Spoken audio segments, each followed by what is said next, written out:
अस्सलामुअलैकुम। आज जिस वजीफ़े के बारे में हम आपसे ज़िक्र करने लगे हैं वो है रिस्क के लिए, हर तरह की बंदिश के लिए, जिन्नात के लिए, नज़र के लिए।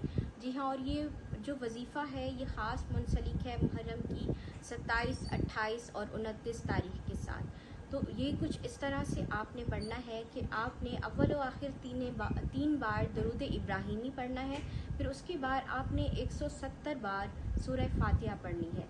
ये 3 दिन का वजीफ़ा है, 3 दिन का अमल है जो आपने करना है। और पढ़ने के बाद आपने अपने ऊपर भी दम करना है और किसी पानी वगैरह पर भी फूंक मार दें और वो घर वालों को पिला दें।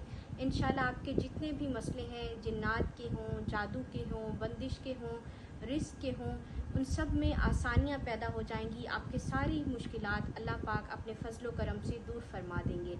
आखिर में आपसे गुजारिश है कि हमारे चैनल को सब्सक्राइब करें, हमारी वीडियो को लाइक करें और हमारी वीडियो को जितना हो सके शेयर करें ताकि ज़्यादा से ज़्यादा लोग इससे मुस्तफ़ीद हों और ये सदका जारिया बन सके। जज़ाकल्लाह।